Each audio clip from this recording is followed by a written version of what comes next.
Bienvenue dans la suite du cours sur les arbres de décision. Et dans cette vidéo, on va voir la technique de pré-élagage qui est en fait une méthode qui va permettre d'éviter le problème de surapprentissage des arbres de décision.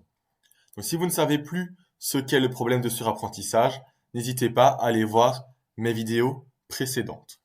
Alors, souvenez-vous, les arbres de décision, si on ne fait pas d'élagage, il va construire l'arbre jusqu'à obtenir des feuilles pures uniquement. Dans le cas du pré-élagage, on va construire l'arbre petit à petit et on va arrêter l'expansion de l'arbre une fois qu'on aura atteint un critère d'arrêt ou plusieurs, ça dépend, comme par exemple la profondeur maximale de l'arbre, le nombre minimal de cas dans une feuille, le nombre minimal pour effectuer une séparation, etc. C'est-à-dire que dès qu'on atteint un critère ici, on va arrêter l'expansion de l'arbre et donc on n'ira pas jusqu'à l'obtention de feuilles pures uniquement. Donc je vais vous montrer deux exemples ici. Donc ici, le premier exemple, c'est le nombre de cas minimal présent dans une feuille pour pouvoir faire une séparation. Et ici, dans ce cas-ci, je la mets à 5. Alors on va reprendre la base de données ici. Et si on ne fait pas de pré-élagage, on avait obtenu cet arbre de décision-ci. On peut voir que le problème de surapprentissage a lieu ici à cause du point jaune qui se trouve dans le nuage de points mauve.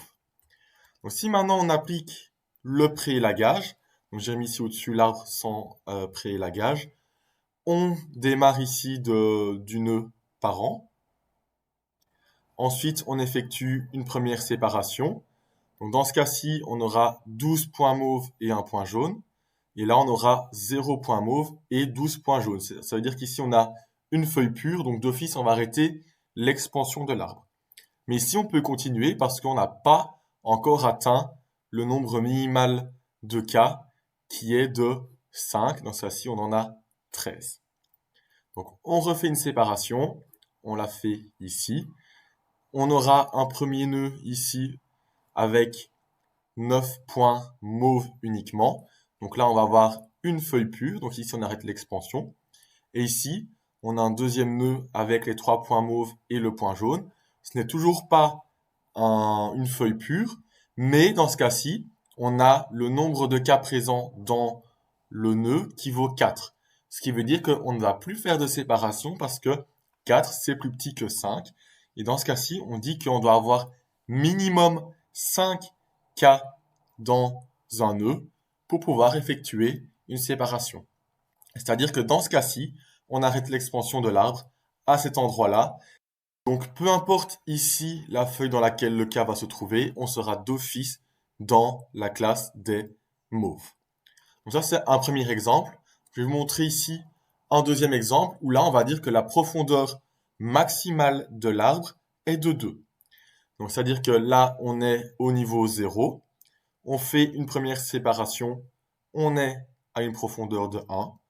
On peut faire une deuxième séparation, on a une profondeur de 2. Et c'est tout. On ne va pas aller jusqu'à 3 parce que on spécifie ici que la profondeur maximale est de 2. Alors vous vous demandez peut-être comment choisir les valeurs des différents paramètres. Je vais vous expliquer deux méthodes. La première méthode, c'est une fonction qui est intégrée à Python et que je vous présenterai dans la prochaine vidéo. Et la deuxième méthode, c'est ici. Donc, on va faire évoluer le paramètre, donc la valeur du paramètre. Donc, par exemple, la profondeur de 1, 2, 3, 4, 5 jusqu'à, par exemple, 50.